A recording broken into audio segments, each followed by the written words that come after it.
encima de los intereses de las clases sociales y que tiene el objetivo de conciliar pugnas, intereses para beneficio común. Esa teoría ilustrada finalmente de que el Estado es fruto de la razón no es aceptado por Kant. Los estados nacionales, en su visión, tienen las prerrogativas y los intereses nacionales. Y siendo muchos, siendo varios, también se enfrentan. Es decir, un Estado hace la guerra a otro. ¿Por qué hace la guerra? Por las mismas razones que pueden suscitarse las guerras internas. Es decir, las guerras internacionales tienen en el fondo la misma causa que las motiva a apropiarse del territorio del vecino, someter a la esclavitud a los hombres, niños, vecinos, esclavizar, someter a las mujeres, arrebatarles los bienes, etc. Entonces los estados, cuando declaran la guerra unos contra otros, o cuando hacen la guerra, a veces sin declararla, tienen como última motivación el deseo colectivo de la población de un estado y especialmente de los gobernantes de realizar objetivos de dominio. Es decir, mientras el hombre se comporte y sea como un animal lleno de pulsiones, de deseos, de ambiciones, de ese impulso por dominar, someter y pisotear al otro, va a haber guerra. Y la guerra puede ser a nivel internacional entre estados o puede ser interna, de unas clases sobre otras para someterlas. Buenas tardes. El mismo motivo impulsa a la guerra. Entonces Kant, como piensa racionalmente, asume que en algún momento el hombre va a actuar mayoritariamente, no solo unos cuantos.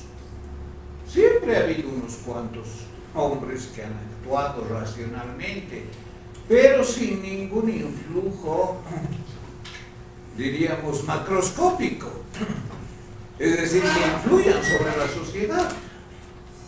Al contrario, la sociedad los ridiculiza, se burla, por ejemplo, de él, ¿no? Bueno, él tenía mucho prestigio, pero no se tomaba en serio su filosofía política. Pero él piensa que cuando no sea uno ni unos cuantos los que actúen racionalmente, esto significa sin seguir los impulsos animales del dominio del vecino, y sea la mayoría de las personas, de los ciudadanos de un agregado social, quienes se conduzcan racionalmente y especialmente sean los gobernantes, entonces ya no va a haber guerra. La paz, por lo tanto, es una consecuencia de la acción racional, individual y colectiva.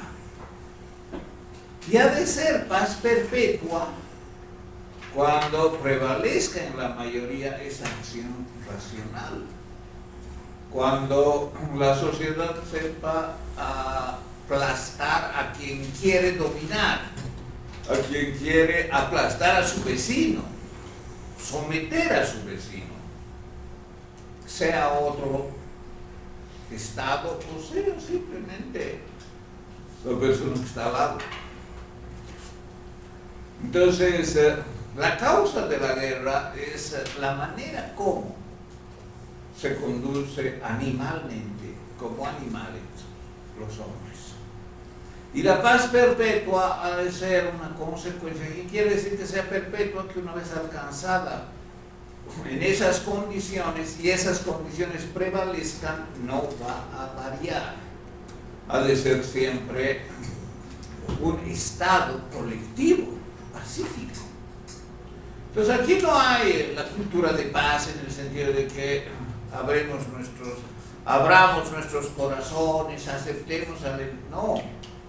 Es decir, la concepción de paz de Kant es resultado de su idea de que la guerra es producto de la acción humana según impulsos bajos, animales, de dominio.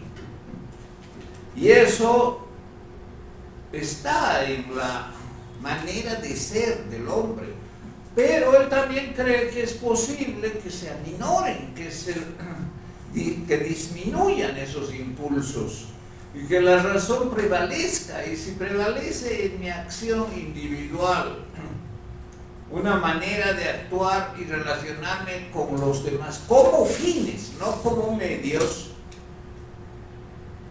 obra de manera tal que tomes a otro o a los demás como fines en sí mismos y no como medios, entonces la guerra no tiene sentido, no tiene posibilidad de declararse ni de continuar. Y tampoco los estados, porque los estados tienen sentido. Es decir, ¿para qué existe un estado? Para precautelar, estamos hablando de estados nacionales, ¿no? Para precautelar los intereses nacionales, para resguardar las fronteras, es una típica respuesta, ¿no? ¿Qué quiere decir eso de resguardar las fronteras? Evitar que nos invadan, evitar que nos conquisten, evitar que nos desmembren. Para eso existen los estados, tanto en lo referido a su poder bélico como en lo referido a su sistema legal, sistema de leyes y al gobierno. Entonces, las leyes nacionales de un estado, los gobiernos restringidos al territorio, las fronteras resguardadas por los estados, cuando prevalezca la razón como causa de la acción humana individual y colectiva, van a desaparecer.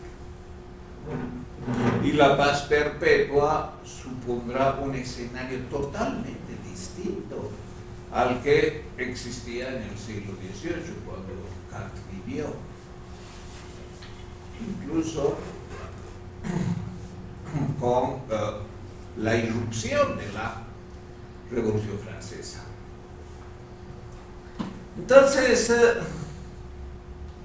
hay una concepción, diríamos, filosófico-histórica de la filosofía de la historia de Kant, que orienta la filosofía política de Kant. ¿Cuál es esa concepción filosófica de la historia kantiana? Que la historia tiene una finalidad, tiene un fin, tiene un propósito, tiene una meta a largo plazo. ¿Cuál es? La paz perpetua y, dice Kant, el Estado cosmopolita.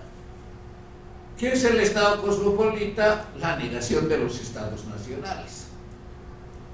Es decir, un gobierno universal.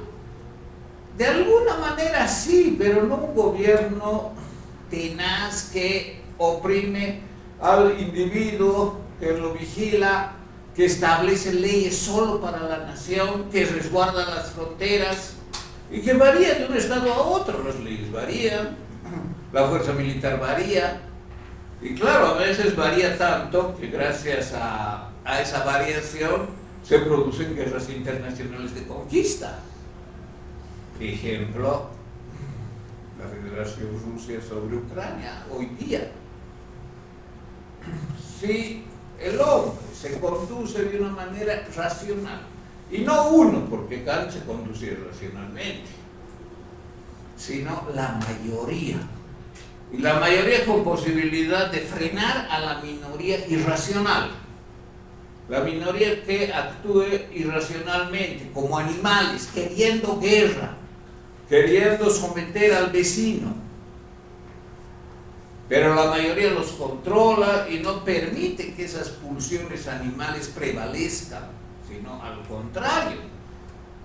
Y progresivamente se va ampliando la acción racional humana sobre la acción animal de los hombres, que obren como animales, como, por decir así, cosas donde exudan las pulsiones de poder. Es decir, quieren dominar, quieren riqueza, quieren aplastar al otro. Cuando esas pulsiones sean sometidas, cuando no tengan posibilidad de cristalizarse en decisiones políticas, entonces es presumible que desaparezcan los estados nacionales y que venga la paz perpetua como consecuencia de la acción racional humana. En su filosofía de la historia, Kant habla de la astucia de la razón.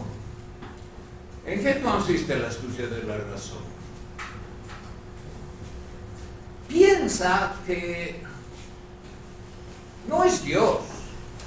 Él no habla de Dios en ninguna parte, es más, piensa que la filosofía no debe hablar de Dios, sino la razón. Ahora, ¿qué es la razón? Bueno, hay diferentes concreciones de la razón. A nivel individual aparece, por ejemplo, orientando la acción humana. ¿Cómo orienta? Por ejemplo, con los imperativos categóricos, como el que acabo de decirles. Obra de manera tal que relaciones con los demás como si fuesen fines en sí mismos y no como medios. Es decir, no uses al otro, a la otra para tus intereses. Bueno, que el hombre actúe racionalmente supone también que aminora o aplasta esos impulsos animales provenientes de su propia naturaleza, de su propia forma de ser, pero que puede someter.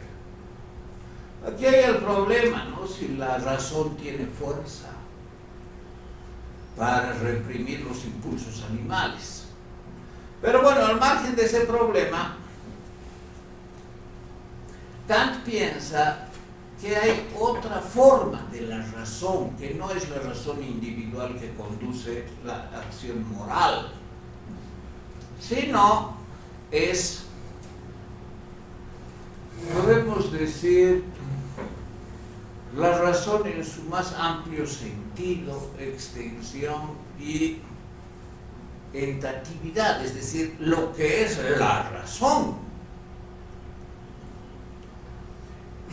no plasmada en el hombre que actúa racionalmente, que también es la razón, pero en un nivel diferente, una forma diferente. La razón, en un sentido ontológico, es lo que guía la historia. Y esto, claro, no hay que confundir con Dios, que desde antes de la creación ya sabía lo que iba a pasar hasta el último día del juicio final. No, nada de eso es propio de Kant. ¿Qué piensa de la razón como el ser de la historia? Piensa que la razón permite, por decir así, no es que tenga una voluntad, ¿no?, pero da lugar a que exista la guerra. ¿Qué significa eso?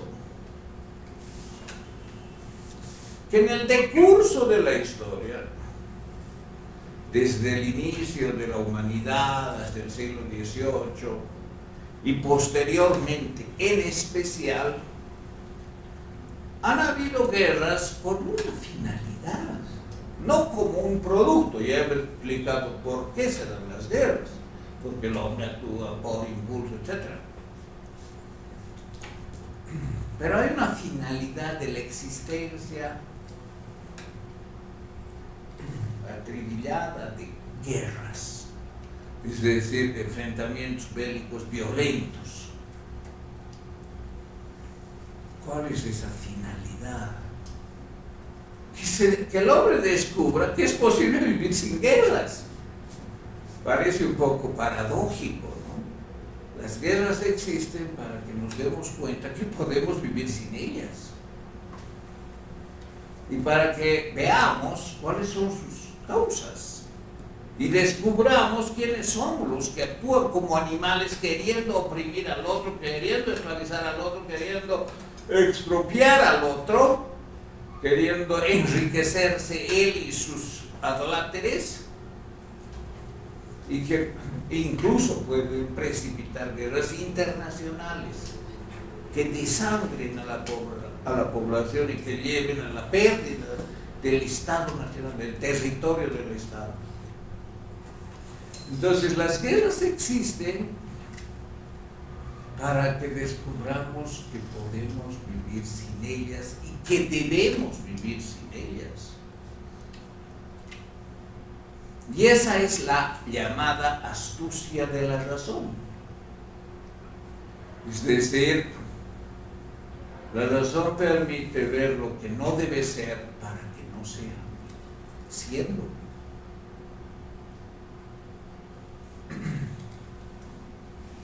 Y claro, teniendo esta concepción metafísica racional de una filosofía de la historia de carácter teleológico, ¿cuál es el telos de la historia? La paz perpetua y el Estado cosmopolita. ¿Qué significa el Estado cosmopolita? Ya he explicado lo que es la paz perpetua. Estado cosmopolita quiere decir no Estado nacional, sino un Estado global.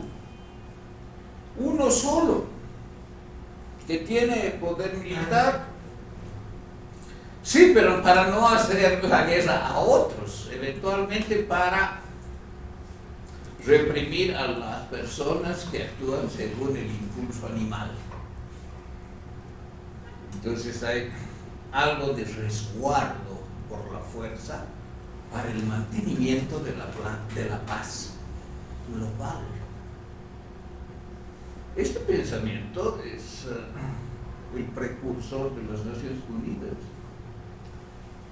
Kant es el filósofo que ha anticipado la existencia y sentido de las Naciones Unidas. Obviamente las Naciones Unidas existen como una entidad supranacional, global, pero con la existencia de los estados nacionales. Kant pensaba que tienen que desaparecer los estados nacionales. ¿Por qué? Porque tienen que desaparecer esas tendencias a invadir al vecino, robarle su territorio, apropiarse de sus riquezas, esclavizar a su población o asesinarla, etcétera, etcétera.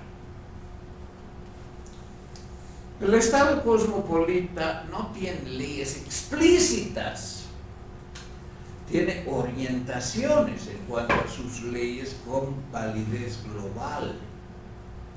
No se restringen a unas personas, a un territorio, es para todos, y son orientaciones generales al estilo de las máximas. Una máxima, ya les he dicho, otra máxima, ¿no? Por ejemplo, obra de manera tal que la máxima de tu acción sea ley universal.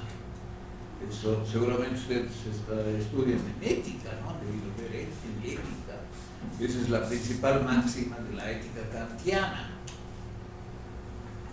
Entonces, cuando el hombre se conduzca moralmente, cuando entienda que las guerras son una consecuencia de la acción animal de los seres humanos, Y cuando comience a actuar individual y mayoritariamente según la razón, tomando a los otros como fines en sí mismos y no como medios, entonces van a desaparecer la guerra, los estados nacionales, las leyes nacionales.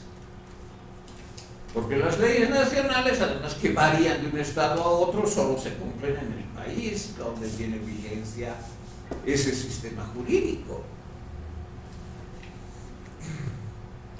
Y por eso su filosofía política está, por decir así, dirigida por su filosofía de la historia.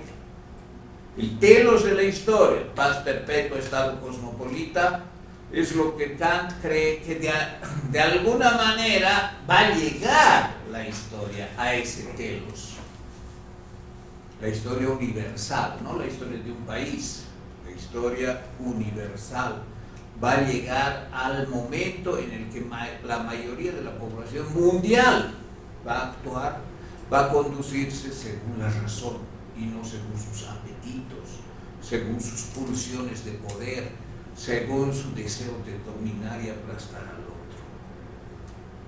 Y cuando llegue eso, desaparecerán las guerras. Que desaparezcan significa que la paz será perpetua, no habrá retroceso, porque además se precautelará que quienes dirijan no sea pues una casta de políticos que se enriquecen en cada país, porque además desaparece el Estado nacional.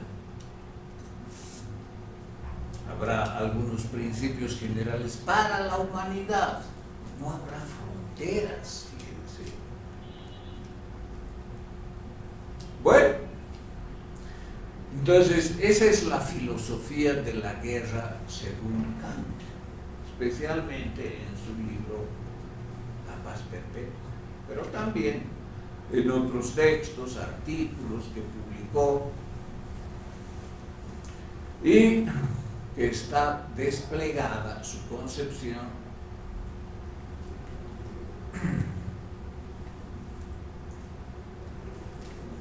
con una base, un sustento filosófico de la historia y su visión que en la historia, en la filosofía de la historia se conoce como teleológica. Es decir, hay un telos, que es el telos, el final. A eso va a llegar la humanidad. Y claro, Kant no es el único filósofo teleológico de la historia, hay varios. Los más importantes son filósofos teleológicos de la historia, los más importantes pensadores de Occidente, Hegel, Marx, Comte, son filósofos teleológicos de la historia. Y por lo tanto, su telos orienta la política. Es como el programa macro de la política, el gran programa político que deberían tener los que hacen política. Es un programa macro a largo plazo que supone el final de la historia. A eso se va a llegar, según el filósofo, claro. Según Kant, a esto: paz perpetua y estado cosmopolita. Fíjense, ningún Estado que esté en guerra con otro debe permitirse el uso de hostilidades que imposibiliten la recíproca confianza en la paz futura. Qué grave sería que dos países en guerra no puedan dialogar, no puedan negociar, no puedan establecer condiciones de paz. Por ejemplo, el empleo en el estado enemigo de asesinos, envenenadores, el quebrantamiento de capitulaciones, la excitación a la traición, etc. No, pues tiene que haber también reglas de la guerra, para que acabe la guerra, no para la paz perpetua, sino para que las guerras no sean infinitas, es decir, estado de guerra siempre, y llegar a extremos. Cuando hay guerra entre dos países, hay que cumplir ciertas pautas, incluso en ese contexto, no porque ese contexto sea bueno, es indeseable, pero para superarlo tiene que haber pautas que se cumplan. Por ejemplo, ¿qué pasa si uno comienza a contratar mercenarios? ¿Qué pasa si comienza a hacer uso de tácticas como, aquí dice, ¿no?, el empleo en el estado enemigo de asesinos? Esos son los mercenarios. Envenenadores, o sea, tácticas ya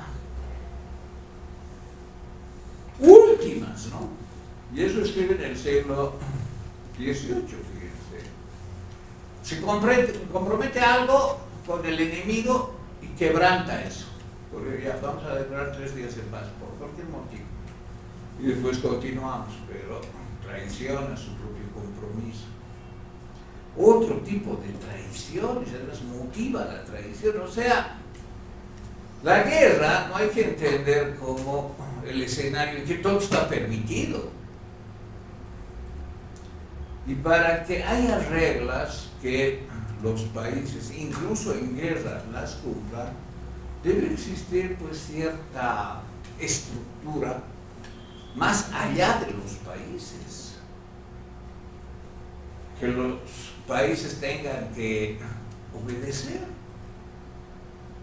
incluso cuando están en guerra. Fíjense lo grave que es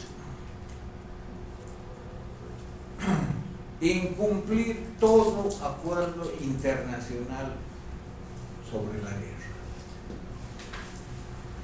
Hoy día, en teoría, hay pues convenciones, es decir, acuerdos internacionales para entrar en guerra.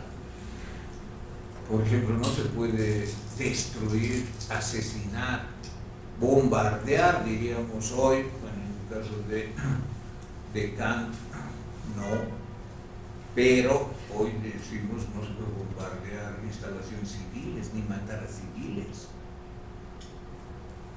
Que haya como daño colateral, bueno, todavía se puede aceptar en alguna medida como algo excepcional,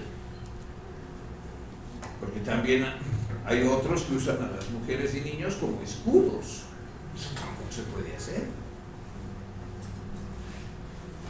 Entonces hay convenciones que establecen las reglas de la guerra según el momento histórico. Hoy día, siglo XXI, ay, ¿Putin las cumple? No, se ríe, las transgrede día tras día. ¿Qué significa eso? Que su guerra no es solo contra Ucrania, es contra todo el sistema que reconoce esas limitaciones, que establece esas reglas, la Convención de Ginebra, por ejemplo. Entonces, en los hechos, él está dando lugar a un enfrentamiento imposible de resolver por la vía racional, dialógica, que genere un mínimo de confianza en el enemigo. ¿Quién va a confiar en Putin como enemigo en una guerra si es capaz de hacer lo que está haciendo en Ucrania? Si no respeta en absoluto ninguna convención bélica internacional. Y claro, por eso también la convención, la estructura, establece como la Convención de la Haya, apresado porque ha cometido crímenes. Debe ser juzgado, hay suficiente evidencia de crímenes de lesa humanidad, de portar niños, fíjense. Bueno, entonces, ¿qué dice Kant? Incluso llegando a esa situación hay que cumplir ciertas normas, ciertas pautas, ciertas reglas, porque él cree en un sistema supranacional y cree que cuando se realice la paz perpetua y desaparezcan los estados nacionales, va a existir como único conjunto de normas globales las establecidas por el Estado cosmopolita. Así lo llama, Estado cosmopolita.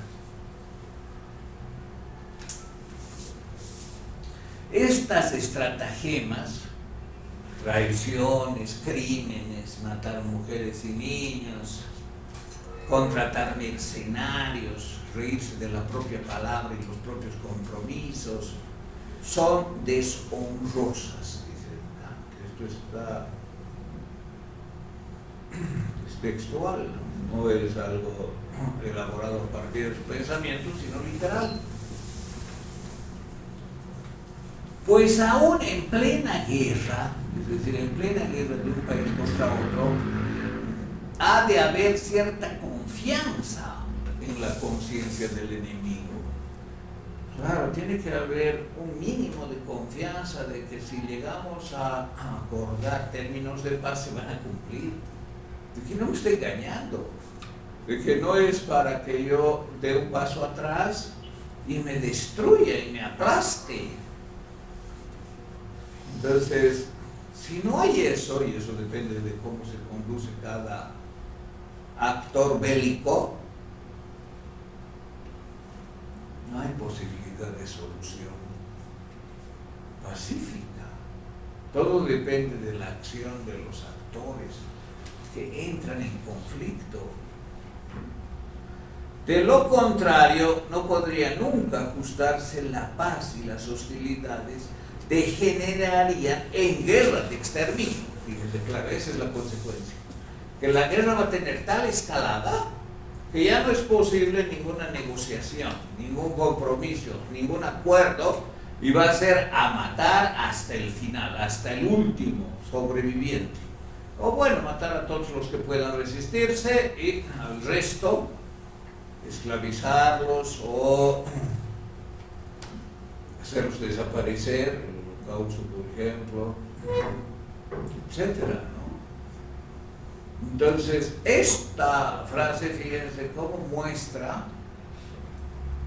que pese a la guerra que expresa la acción animal humana, incluso en esas condiciones es necesario que haya algo de razón, es decir, de que haya un impulso racional que oriente a los hombres y especialmente a resolver, superar esa situación de guerra. Y eso supone cierta confianza en el enemigo, en la conciencia del enemigo. Esto se aplica muy bien. ¿Cuál sería el peor escenario de la guerra actual de Rusia invadiendo Ucrania? Es evidentemente el apocalipsis nuclear final. Porque claro, como no se puede confiar en este individuo, como lo que dice está siempre teñido de mentiras, como no tiene palabra, como no tiene dignidad humana que le obliga a cumplir lo que se compromete, como no es una persona que actúa por la razón, sino por el instinto animal que le motiva, no ha de tener reparos en precipitar un conflicto relativamente local, aunque no es local, ya involucra a la mayor parte de los países del mundo, por lo menos a los países de la OTAN, a los 32 países, y obviamente a sus aliados, ¿no? Como Bielorrusia, etc. Ya es un conflicto que alcanza parte importante a nivel global, es decir, involucra la mayor parte de países del mundo con poder militar. Entonces, como no se puede razonar, el desemboque puede ser el exterminio. Aquí habla del exterminio en términos del actor en lucha, ¿no? Del actor en la guerra, pero puede ser el exterminio incluso de uno mismo. Eso ya es el extremo, el exterminio de la humanidad, nosotros mismos, porque claro, un enfrentamiento nuclear no va a haber ganadores, eso está absolutamente establecido. hay detonaciones nucleares y la escalada es imparable hasta la destrucción casi de todos. Es decir, la autodestrucción de la humanidad.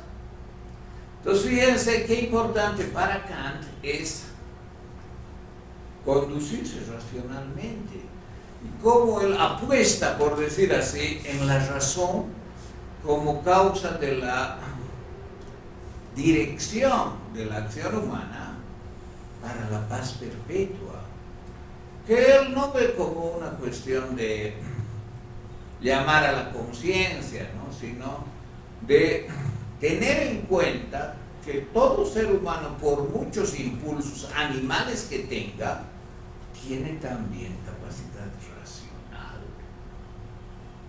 Y esa capacidad racional de entender las cosas siguiendo no los impulsos, tomando a los otros como fines, actuando según máximas que se instituyan en leyes universales, las máximas de la ética kantiana, es posible que llegue un momento, es deseable que llegue el momento en el que prevalezca mayoritariamente sobre la población del mundo la razón y no los impulsos animales. Y como consecuencia de eso se produzca la paz perpetua y el Estado cosmopolita. Bien. Vamos a ver ahora otro pensador, si alguien tiene algún comentario a la filosofía de la guerra de Kant. ¿Qué dirían? ¿Con algún comentario o alguna pregunta? Sí, adelante. Algo breve. En primer lugar, ¿en qué obra específicamente se encuentra esto de Kant? Porque La paz perpetua. ¿Se llama así? Sí. Ok. Y segundo, no sé si es que esto es una comparación vaga, pero suena un poco o mucho al pensamiento de Maquiavelo, toda esta tendencia de lograr tal vez un fin, aunque usted dijo que no lo llama fin, esta paz prácticamente requiere tal vez unos medios que de alguna manera lo vincularía a un pensamiento de Maquiavelo. Piensa al contrario. Si alguna máxima tiene Maquiavelo es obra de manera tal que uses a los otros como medios y no como fines. Es exactamente lo contrario a Maquiavelo. O sea, para Maquiavelo todo fin justifica los medios, aunque no lo haya dicho, ese es el sentido de su filosofía política. Es decir, el príncipe puede hacer lo que quiera, pero no tiene que querer tonterías. Tiene que querer lo que le aumente el poder, lo que le incremente el poder, lo que le preserve el poder. Si tiene que encontrar mercenarios que asesinen a hombres y mujeres, que lo haga. Pero no va a contratar a mercenarios traidores, no va a contratar a mercenarios que no tengan capacidad militar. Tiene que ser inteligente, tiene que contratar a estos mercenarios para que maten a estas mujeres, a estos niños, para que así la consecuencia sea a su favor. El fin, que es la consecuencia a su favor, justifica los medios.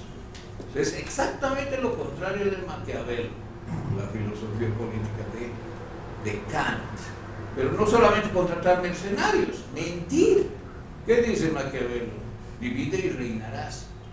¿Y cómo se puede dividir? Por ejemplo, comprometiéndose, ya, ahora somos aliados, vamos a pelear contra este. Pero en un momento dado yo hago la guerra al aliado, o le traiciono, y me alío con el enemigo común para aniquilarlo. Todo eso es legítimo en la política, según Maquiavelo. Todo eso es resultado de un buen príncipe, de un buen ejercicio del gobierno. ¿Cuál es el buen ejercicio del gobierno? Es ser traidor, es dividir para reinar, es tener la actitud de la zorra o del león. Y para eso hay que ser inteligente, pero además hay que conocer la historia. El príncipe, es decir, el que gobierna, que no conoce la historia, Claro, es víctima de la providencia, es decir, de lo que pase, del azar y de la providencia. Para no ser víctima del azar y de la providencia y tener control sobre lo que pasa políticamente, hay que conocer la historia y conocerla muy bien, para que sabiendo lo que le ha pasado a fulanito que hizo esto en una situación similar, a mí me puede pasar. Ese es el conocimiento histórico, tiene una finalidad política en Maquiavelo. Entonces, no se puede comparar, porque son exactamente lo opuesto.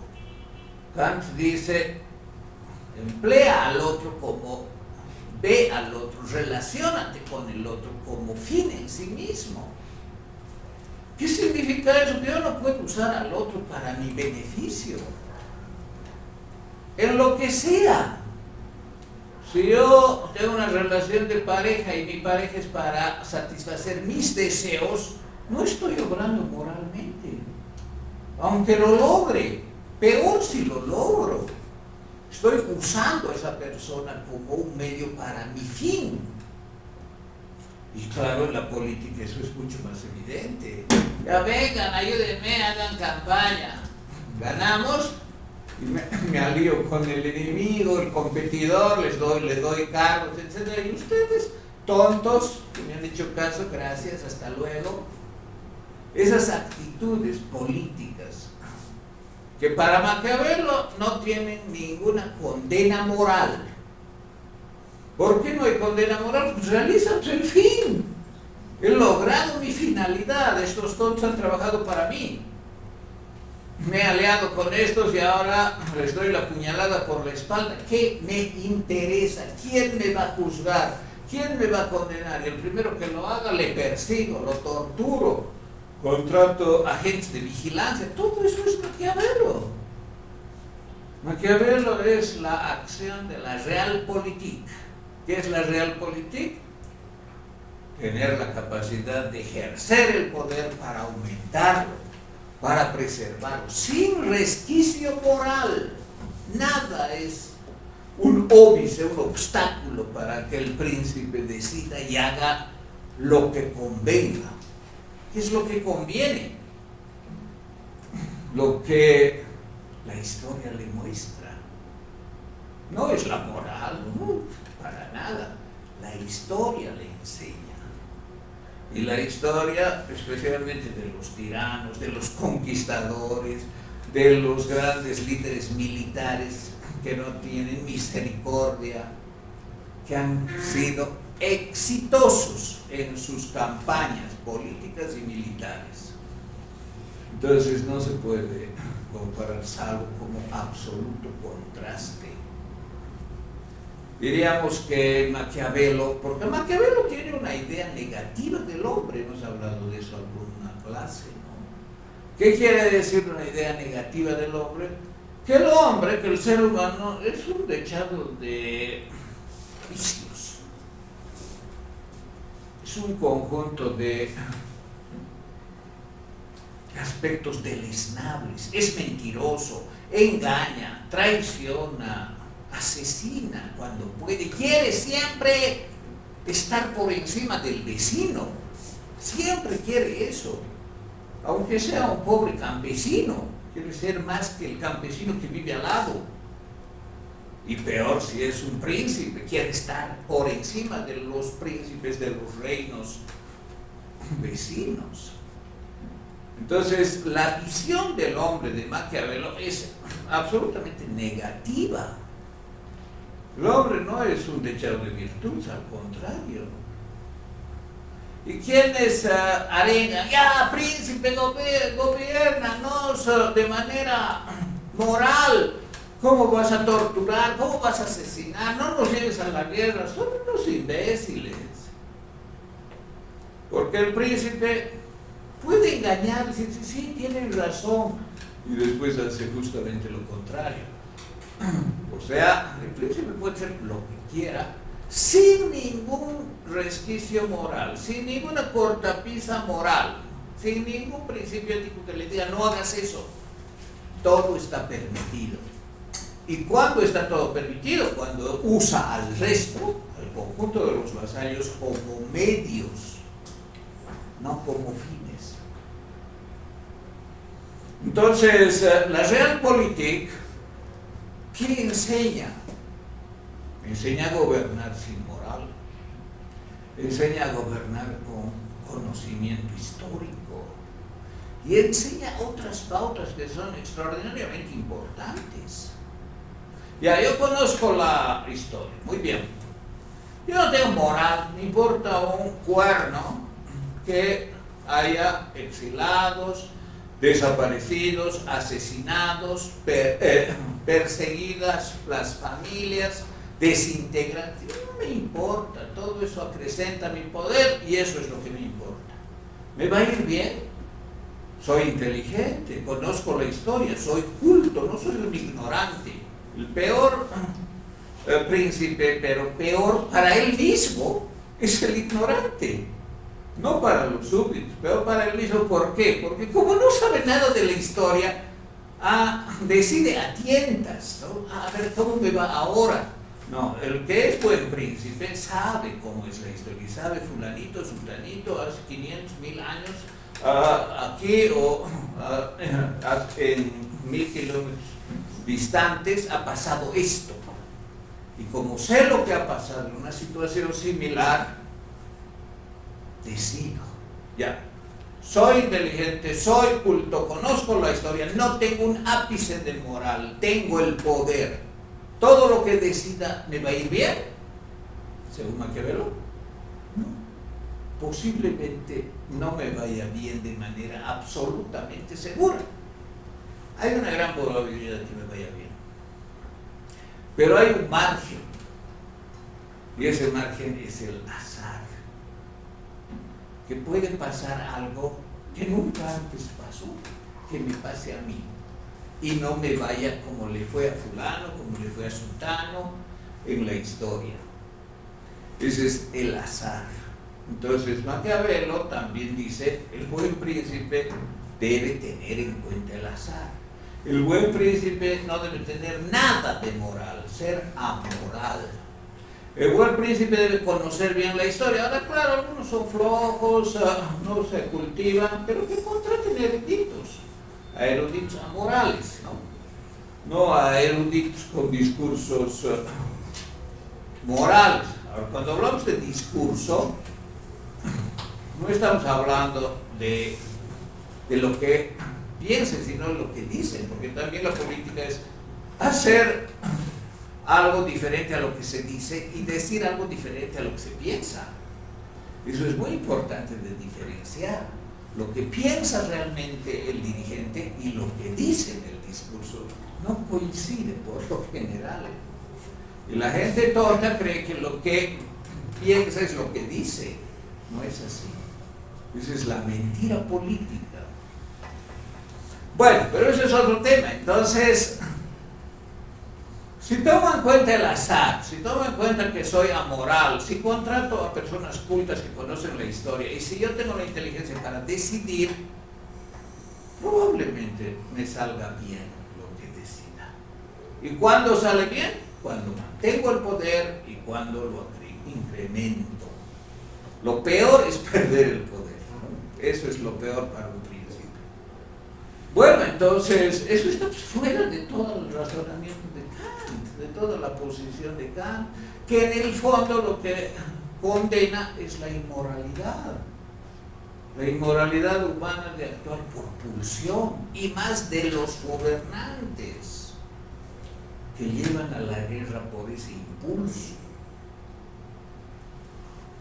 Entonces, bueno, está bien traer a colación Maquiavelo, pero hay que ver las enormes diferencias con el pensamiento posterior. Fíjense, Kant hacia 1512 escribió El Príncipe, ¿no? Aunque no se publicó hasta años después. Además, no fue publicado no fue escrito para ser publicado. Era una carta a la dinastía de los Medici, haciendo honores y salamería a Guillermo el Magnífico. Entonces, son 3 siglos después, bueno, 2 siglos y medio después, en que Kant retoma el discurso moral y habla de la razón. Cuando ya 3 siglos antes y medio después Maquiavelo había dicho, no, pues la filosofía y la ética molestan a la política. No debería haber ninguna posición que reivindique la acción moral de los que gobiernan, al contrario. Pero eso le dice solo a los gobernantes. Es pues absurdo que les diga eso a los gobernados. Por eso no era una obra para publicarse y que el gran público de Florencia lo aplauda. No, era para las élites, la élite de los Sforza, de los Medici. Bien, ¿algún otro comentario?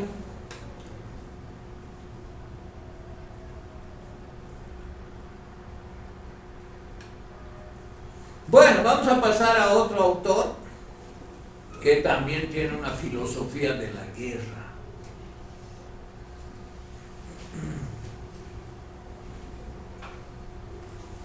En este caso hemos hablado ya un poco de Hegel cuando hablamos de Heráclito, ¿no? ¿De acuerdo? Y hay que tener en cuenta lo que para Hegel es sustantivo en el desarrollo de la totalidad. ¿Qué es la totalidad? Bueno, él dice la idea, pero se refiere a todo. Ahora, ¿qué es todo? Incluye todo lo real, ya, sí, incluye todo lo real, pero incluso más allá. La inclusión va mucho más allá que solo lo real, todo lo real. ¿Qué es lo real?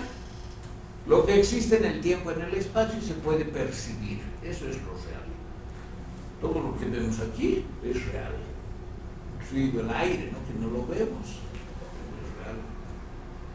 Hay cosas que son reales y no se ven, pero existen, y de alguna manera se sabe su presencia. Yo puedo sentir el aire si me golpea en la cara. Bueno, todo lo real se incluye, pero también se incluye lo que hoy se llama lo ideal. Por ejemplo, los números no son reales. Bueno, está bien. El tiempo también es parte del todo. Y hasta la nada, fíjense, parece un poco raro, ¿no? Porque la gran tríada hegeliana es el ser, la nada y el devenir. Y eso es parte del movimiento de la supertriada hegeliana. Esto sí es entrar en profundidades metafísicas de alto vuelo. Asumir que la totalidad es dialéctica. ¿Qué significa? Ya hemos hablado con Heráclito, ¿se acuerdan? La manzana y demás. Y si no se acuerdan, bueno, gracias a Pablo tienen la grabación, pueden verla. Creer que todo implica lucha de contrarios, idea heraclitiana, es asumido ese contenido es asumido por Hegel como algo aplicado a todo. Hegel sentía mucha admiración por Heráclito, además. Lo he estudiado profundamente. Y él, claro, establece la dialéctica. Ahora, ¿él se inventó esto de tesis, antítesis y síntesis? No. Ni siquiera eso es de Hegel. Eso lo tomó de Fichte, que es otro filósofo alemán. Pero Fichte desarrolla estos conceptos en un contexto filosófico restringido. En cambio, Hegel instituye estos conceptos como los que ordenan la totalidad. Todo es tesis, antítesis y síntesis. Entonces, aunque no son conceptos suyos, les da un carácter ontológico, universal. Es decir, el ser es dialéctica. El ser se despliega como dialéctica. El ser es lucha de contrarios en la totalidad y en la parte. Entonces, pensar que la totalidad incluye siempre enfrentamiento, siempre lucha de contrarios. Hemos dado ejemplos, ¿no? En la historia, en la sociedad, en el mundo natural. Ay, pues claro que hay enfrentamiento, lucha, competencia. Guerra propiamente no se puede decir, mira, están en guerra leones contra cebras, por decir algo. No es guerra, ¿no? Eso no está bien aplicado el concepto. La guerra siempre es humana. Pero que hay enfrentamiento, que hay agresión, que hay lucha por la sobrevivencia, eso no se puede negar. Y Hegel, lo mismo que Heráclito, concibe la lucha de contrarios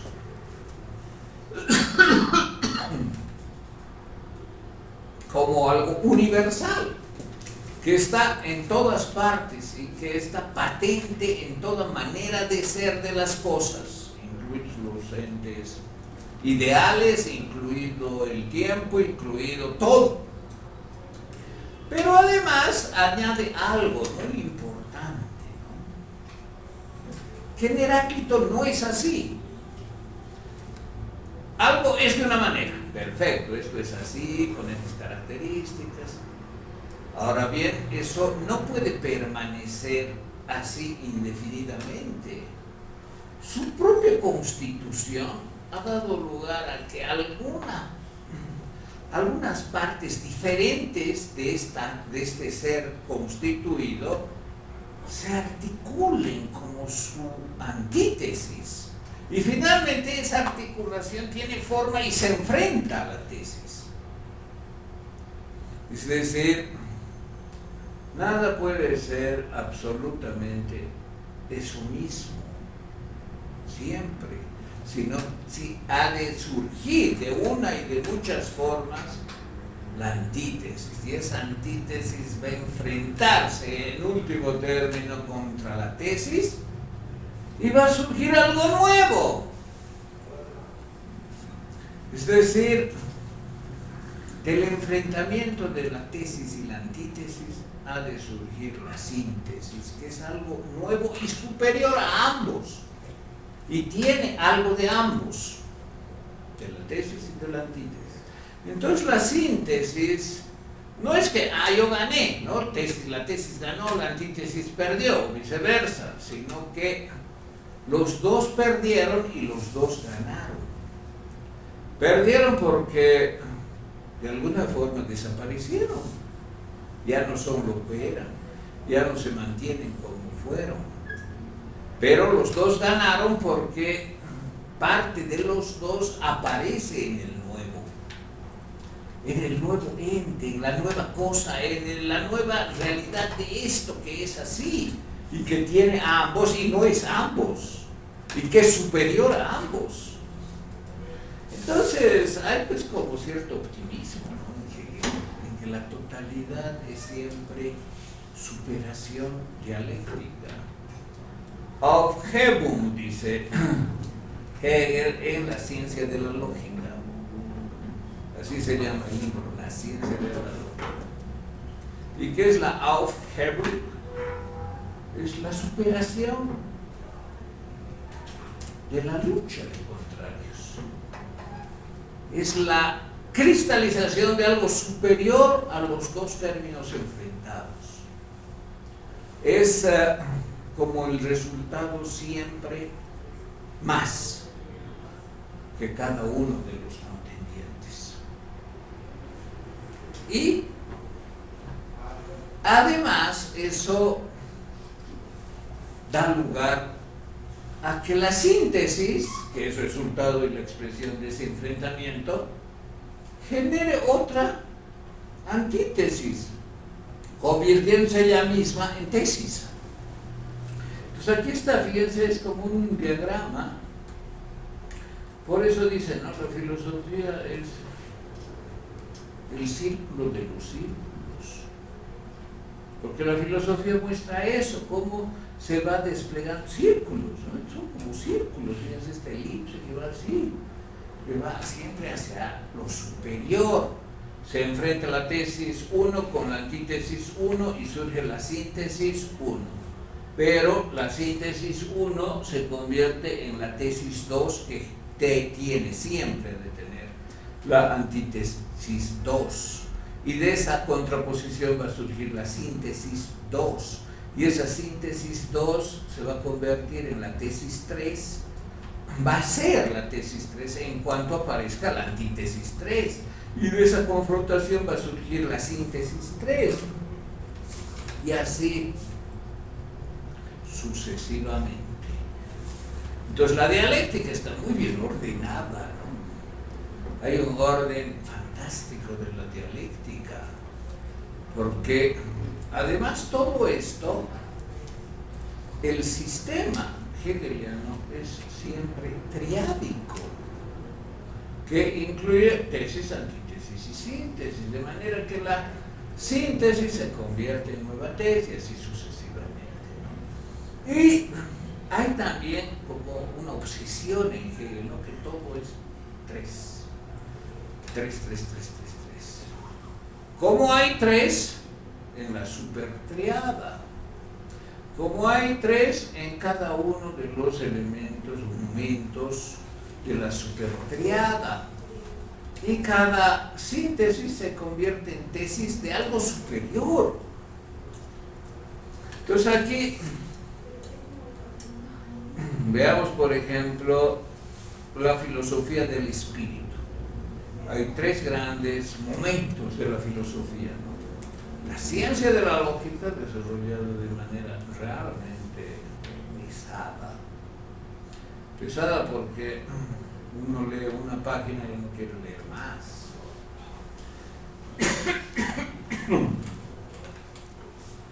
Como él dice, es el reino de las sombras. Todas son abstracciones. Todo es abstracto. Todos son conceptos abstractos, pero ordenados dialécticamente. Y ese es el primer momento de la supertriada.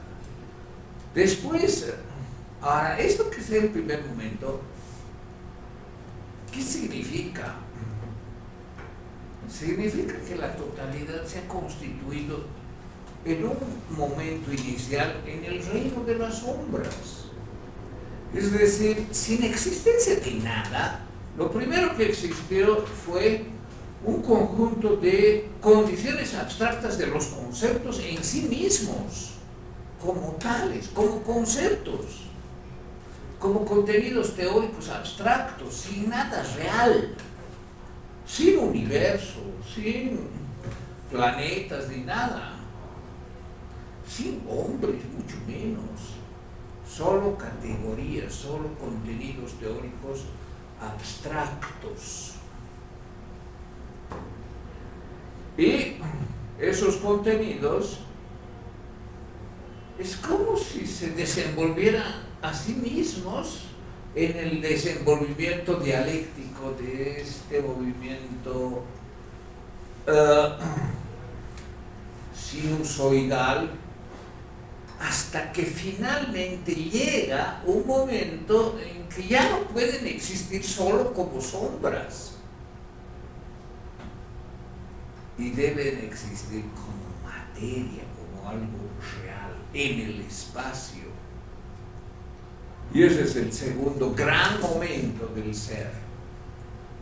Es el momento de la naturaleza. ¿Qué es la naturaleza entonces?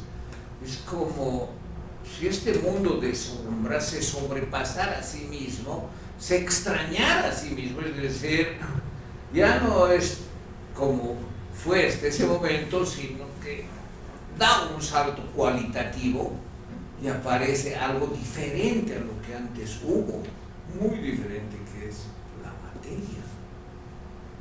Por eso dice que En la filosofía hegeliana, la materia proviene de la idea. Por eso, esa expresión, bueno, no es la idea propiamente, sino es el reino de las sombras, de la ciencia, de la lógica, porque la idea es todo, eso no es preciso, pero la idea en general, la concepción en general, está bien. ¿Qué quiere decir entonces? Que se extraña el mundo de las sombras y se vuelve material, que aparece el segundo momento, que es la filosofía de la naturaleza. Y se va desenvolviendo desde la materia bruta, por decir así, pues tal vez la materia prima, como decía Aristóteles, va por dialéctica, todo es dialéctica, por enfrentamientos de contrarios y superación de la Aufhebung, es decir, de la superación dialéctica de la síntesis, va apareciendo una, otra y todas las cosas materiales.